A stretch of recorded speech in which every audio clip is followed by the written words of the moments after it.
Do you like rolling dice? Do you like placing bets? Do you like casinos, but they're a really bad place for you because you could lose all your money? Well, in that case, I have the perfect game for you. Manila. Let me tell you a little bit more about it.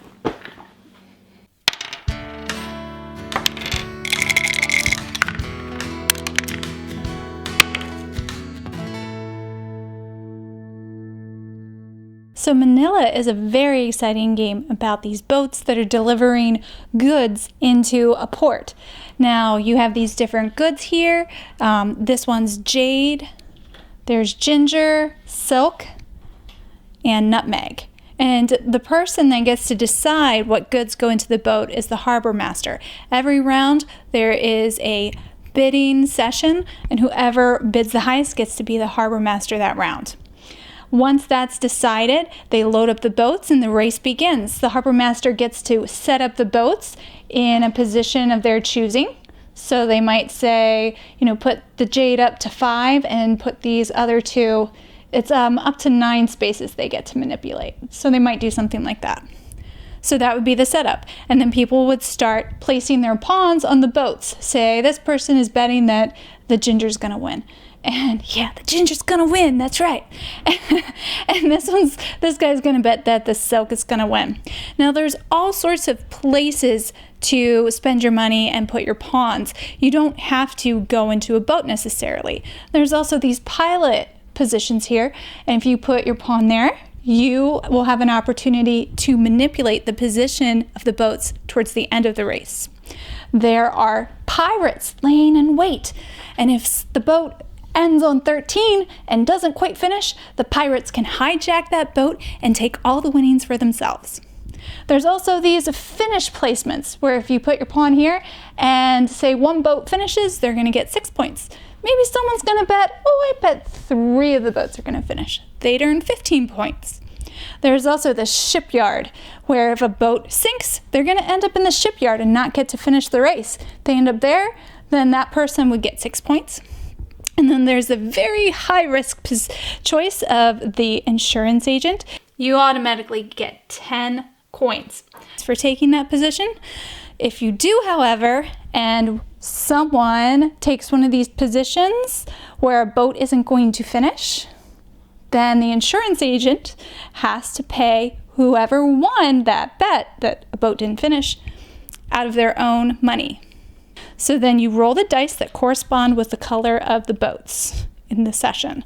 Right here I have the blue, green, and white dice. I'm going to roll them, and whatever I roll, that's where the boats are going to go. So the green goes up to 7, the white goes up to 5, and the blue's going to go up 2 spaces. All right, so that's where everything is right now. There's also these stocks. You can earn these stocks when you're the harbor master, and these stocks go up in value as the ships finish the race. So if silk finishes this race, the value of that ware is going to go up to 5 points and 10 points and 20 until one of the goods reaches 30, and then that's the end of the game.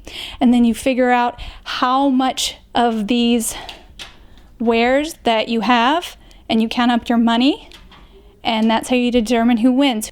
My final thoughts on Manila? Well, it's like a casino on your table. It is crazy bonkers fun. Part of what makes it fun is that as you bet through the rounds and the dice are rolled and your boat moves forward or things don't work out, you can bet again and you can bet again. So it definitely has that feel of like, maybe my luck will just change and I can make this work out. And then sometimes it does and sometimes it doesn't. Part of the decision making in this game is based on making either the safe bet in the fact that you're sure to win something even if it's only a little, and then taking the risky bets.